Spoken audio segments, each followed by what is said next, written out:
examples where free trade is something that is very, very good for the countries that are involved in it. And free trade surely is a good thing. OK, thank you very much for now. Now, to the health service. It was able to cope, just about, of course, with COVID, but the pressures were intense, and all the effort that went into dealing with the pandemic meant other treatments were inevitably delayed.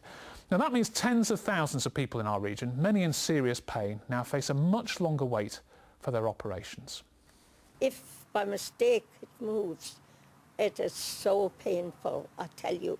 And you believe you me, I am quite used to pain. Shobhas Shrivastava has waited more than a year for surgery on her shoulder. The 87-year-old suffers from severe arthritis. We first spoke to her back in February. 4 months later, her discomfort has got worse, but at last she has good news. Finally, I now have a date, which is exactly a week today, 1st of July. What were your feelings when you heard that the operation was going ahead? Well, I must admit I was absolutely exhilarated. The retired consultant anaesthetist and MBE has nothing but praise for NHS staff, but says the service to which she dedicated her life needs help. We need more doctors, we need more nurses, we need more healthcare workers of all denominations. And Shobhas's frustration is far from unique.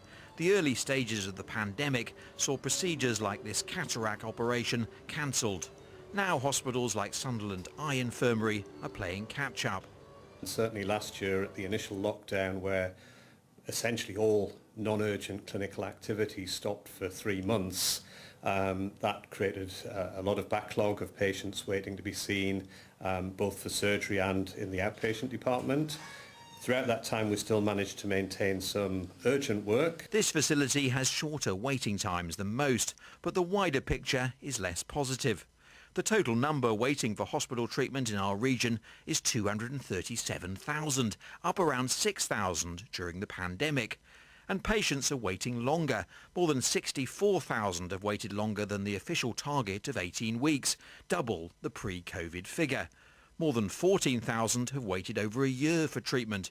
In early 2020, the figure was just 66. The Northumbria NHS Trust says its local figures are now getting better. Greater use of remote appointments, an example of increased efficiency.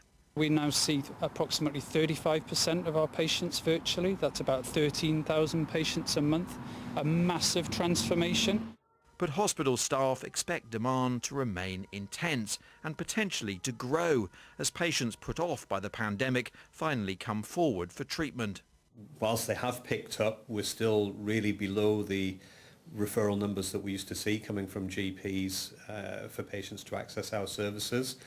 So that does raise concerns as to how many patients are there waiting and just still don't feel perhaps safe enough to want to access the services. The government has focused an extra £1 billion on cutting waiting lists and says routine operations are bouncing back.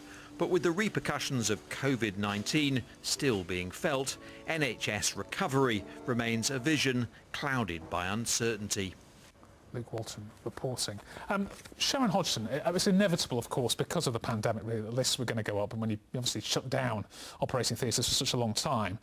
But there does seem a real focus there on the hospitals on tackling this. Do you accept that progress is now being made? Well, I think this is a devastating verdict on 11 years of chronic underfunding and understaffing by the Conservative government. When we entered this pandemic, waiting lists were already sky high, cancer targets were already being missed. So this, we could have guessed it would get worse. It certainly wasn't going to get better. And, we've now got 300,000 cancer patients waiting to see a specialist. There are 37,000 cancer patients waiting to start their treatment. And, this is going to take serious investment, not just the billion that's been announced. The NHS was already underfunded. 100,000 vacancies were in the NHS at the start of the pandemic. We need a long-term boost, investment, okay, and a boost to get this kick-started as soon as possible. You've heard what Sharon Hodgson's had to say, Guy Opperman. I mean, that's true, isn't it, that the waiting lists were already rising before the pandemic. This is chickens coming home to roost, with the added COVID factor. Well, I think there's 2 points to be made. The first is the pandemic has clearly had an impact, as your report made clear, but that the NHS is very, very much open for business. And the most important part of this programme is to make it clear to viewers that if they have concerns, they genuinely should attend their local GP or their A&E if it's more serious. The second bit is looking at the figures. The NHS has never had more money than it has under the Coalition and then the Conservative government. The budget has consistently, and everybody can see the stats, gone up by a dramatic way over many, many years. There is way more budgeting going forward. There's over 33 billion going in extra to the NHS through to 2023, 2024. Yeah, and we've never had any... Hang on, No, I understand that, but the problem is we can talk figures about money, but we can also talk figures about waiting lists. And the problem is, despite all that investment, and we can talk figures because there are some figures which suggest investment has not been as great as it was in the past in terms of the increase. That is genuinely wrong, Richard. No. In terms of the rate of increase... There are figures which suggest actually that it was greater in the 10 years before 2010. Every single year has gone up. It's gone up, but not as much as it had in the past. Yeah. But we're not going to agree on that. But let's talk waiting lists. Why doesn't the government take you to task on that? That is simply not the case. We're not going to agree on that. Why does the government not be... Right, OK, well, we can have an argument about that. We're not going to agree. Why does the government not be honest, though, about the fact that it's going to need more money to try and tackle these? I mean, there was a leaked report that came out that suggested up to £10 billion a year will be needed to clear this backlog.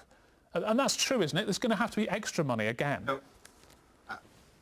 Again, you make 2 points. The first is the backlog is being addressed. You spoke to Northumbria NHS Trust. I spoke to them today. They've had a dramatic improvement even since March of this year of their backlog.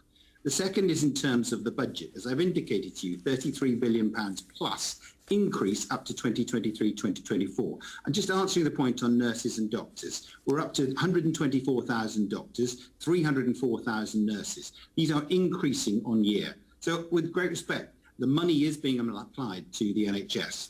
Sharon Hodgson, would you accept that there are record levels of investment in the NHS? I certainly wouldn't dispute that. But it's so late in the day. If we hadn't started from such a poor position, we wouldn't be where we are now. Yeah. And the amount record amounts of investment. I don't think the Labour was proposing much more investment in the last general election than the Tories were they?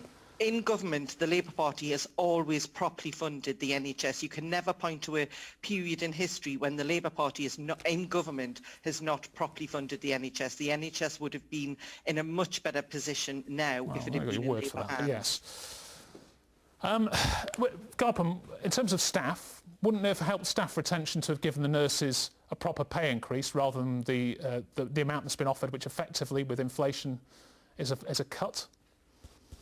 Well, you'll be aware that the NHS has received a pay increase, and that was a decision made by the Prime Minister and by the Cabinet to increase NHS pay. Of course, but less than inflation. Of course, we would like to increase all pay, but the decision was made to make the NHS a special case, as you know. Sharon Hodgson, would you accept that? No, that they're getting a real-term pay cut, as Guy knows. They were promised a 2.1% pay rise as part of a 3-year deal. That has been reneged upon. 1% pay rise is a real terms pay cut. We've just got to be truthful about that. OK, all right. Thanks very much.